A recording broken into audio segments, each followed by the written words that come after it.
લોકસભાના ઇલેક્શનના પડઘમ વાગી ચૂક્યા છે ત્યારે Gujarat first news team Dwarka ખાતે કલ્યાણપુર તાલુકાના સૂર્યાવદર ગામે પહોંચી હતી, જ્યાં ગામ લોકો સાથે સીધો સંવાદ કર્યો હતો અને તેમની સમસ્યાઓ તથા ચૂંટણીને લઈને તેમની આશા અપેક્ષા શું છે તે જાણવાનો પ્રયાસ કર્યો। લોકસભા 2024ના ચૂંટણીના પડઘમ વાગી ચૂક્યા છે ત્યારે ઉમેદવારોના નામ પણ જાહેર થયા છે ત્યારે ગુજરાત ફર્સ્ટ ગ્રાઉન્ડ ઝીરો પર લોકોની સમસ્યા અને લોકોના મંતવ્યો જાણવા માટે પહોંચ્યું છે કલ્યાણપુર તાલુકાના સૂર્યાવદર ગામે, જ્યાં આપણી સાથે સ્થાનિક લોકો જોડાયા છે। આપનો પરિચય આપશો?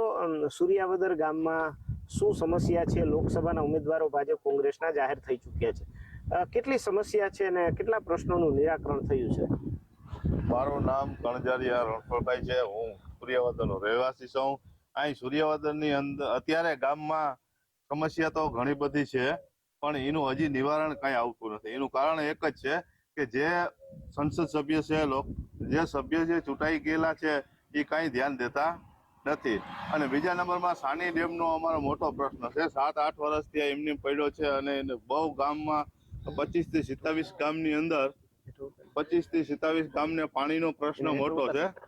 એને કારણે જો ચૂંટાયેલા સભ્ય 5 વર્ષની અંદર જો એકવાર આવે બરાબર તો અને એનું ધ્યાન દોરે તો ઘણી સમસ્યા દૂર થઈ શકે છે। તો ચોક્કસથી ક્યાંક ને ક્યાંક સંસદ સભ્યો ડોકાયા નથી તેવું સ્થાનિક લોકો જણાવી રહ્યા છે। મહત્વનો ગણાતો કલ્યાણપુર તાલુકાનો 110 ગામો માટે જીવાદોરી સમાન સાની ડેમ છે, તે છેલ્લા 6 વર્ષથી સતત વિવાદમાં રહ્યો છે। કેવી પરિસ્થિતિ છે અને ખેડૂતોની સ્થિતિ કેવી છે? છેલ્લા 6-7 વર્ષથી સની ડેમ તૂટેલો હોય, આપ સમજી શકો છો કે ખેડૂત પાણી હોય તો જ એનું જીવન છે, પાણી ન હોય તો ખેડૂતનું જીવન નર્ક સમાન બની જાય છે। કારણ કે 2 સિઝન લેતો ખેડૂત એક સિઝને આવે ત્યારે એના આજના મોંઘવારીના સમયમાં એના છોકરાઓને ભણાવવાના, એનું જીવન નિર્ભર કરવાનું બહુ મુશ્કેલ પડે છે। તો સાની ડેમ જો વહેલી તકે પૂરો થાય અને એની સાથે સાથે એની કેનાલો પણ બને જેથી કરીને ખેડૂતોને ફાયદો થાય। બીજો એક શિક્ષણનો પ્રશ્ન છે, અમારા તાલુકા જિલ્લાનો કે દેવભૂમિ દ્વારકા જિલ્લો જુદો પડ્યો છે, ત્યાર પછી અને દેવભૂમિ દ્વારકાને ફરતે મોટી મોટી કંપનીઓ છે, તો એની અંદર ટેકનિકલ કોર્સવાળા વિદ્યાર્થીઓ, ટેકનિકલની માણસોની જરૂર પડે તો એમાં ડિપ્લોમા અને ડિગ્રી એન્જિનિયરિંગની કોલેજો પણ ચાલુ થવી જોઈએ જેથી કરીને ગરીબ મા બાપના દીકરાઓ ભણી શકે। રોજગારીનો પ્રશ્ન છે, સિંચાઈના પાણીનો પ્રશ્ન છે। આપ ખેડૂત છો, છેલ્લા 6 વર્ષમાં સાની ડેમ ખાલી છે, સિંચાઈનું પાણી કેવી રીતના મળે છે? કેટલા પાક લ્યો છો આપ? પાક કાવલે પાણી જ નથી, સિંચાઈનું પાણી ડેમ જ ખાલી છે તો અમારે પાક લેવો કેવાનો? કેવી પરિસ્થિતિ? પરિસ્થિતિ આવ ખરાબ છે। જોવા વાળા કોઈ છૂટા જે મત કારણે બધા આવે છે, મત ચૂંટણી થઈ જાય પછી કોઈ અહીં જોવા આવતા નથી। ખેડૂતોની દશા જેમની તેમ જ છે, શેરનું દશા ખરાબ થતી જાય કાઠની।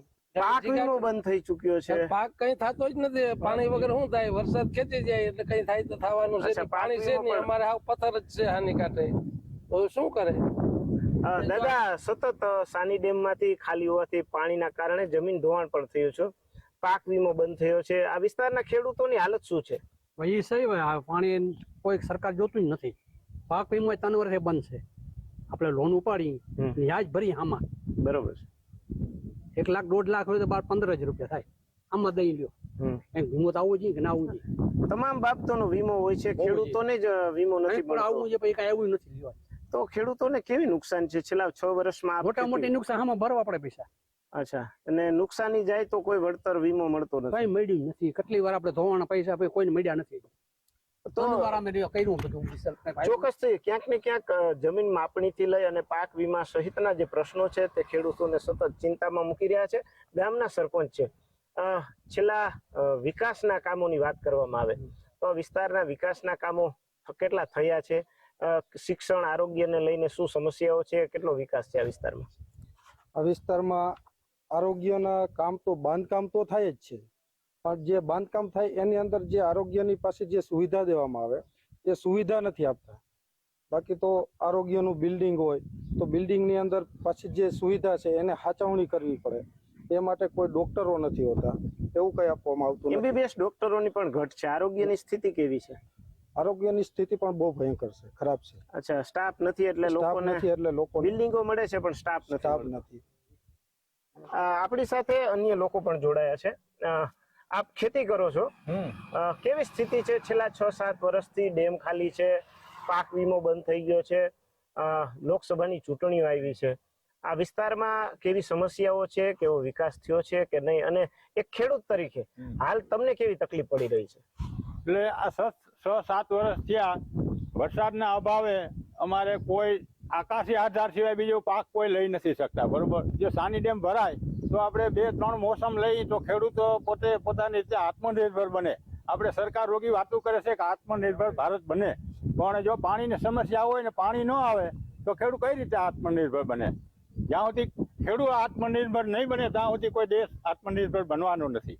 જો ખેડૂત પોતે પોતાની રીતે પાક લઈ શકતો હોય, પાણી પૂરતું હોય, તો જ આપણે છોકરાઓને ભણે આવી શકે કે કોઈ વિકાસનું કામ કરી શકે, ખેડૂત પણ કાંઈ પ્રગતિ કરી શકે.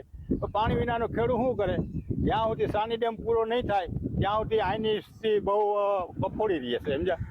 તો ચોક્કસ ક્યાંક ને ક્યાંક 110 ગામો માટે જીવાદોરી સમાન ગણાતો સાની ડેમ છે, છેલ્લા 6 વર્ષથી ન બનવાના કારણે સિંચાઈ તેમજ પીવાના પાણીનો પ્રશ્ન અહીં સળગતો રહ્યો છે. ત્યારે સ્થાનિક લોકો સાની ડેમ વહેલી તકે બને તેવી માંગ કરી રહ્યા છે. લોકસભા 2024માં ગુજરાત ફર્સ્ટ સૂર્યાવદર ગામે પહોંચ્યું હતું, જ્યાં સ્થાનિક લોકોની સમસ્યાઓને લઈને તેઓ સાથે ચર્ચા કરી હતી. ઘણી સમસ્યાઓ છે, વિકાસ થયો છે, સાથે સાથે આરોગ્ય અને શિક્ષણના પ્રશ્નોને લઈને અનેક સવાલો પણ ઉઠાવી રહ્યા છે. ત્યારે તમામ સુવિધાઓ ઊભી છે, પરંતુ ક્યાંક ને ક્યાંક સ્ટાફની ઘટના લીધે લોકોને આ હાલાકીનો સામનો કરવો પડી રહ્યો છે. ત્યારે આવનારી 2024ની ચૂંટણીમાં લોકો વિકાસની સાથે સાથે સુવિધા પણ ઝંખી રહ્યા છે અને સાની ડેમનું કામ વહેલી તકે પૂર્ણ થાય તેવું લોકો માંગ કરી રહ્યા છે. ધર્મેન્દ્ર ઉપાધ્યાય, ગુજરાત ફર્સ્ટ, દ્વારકા.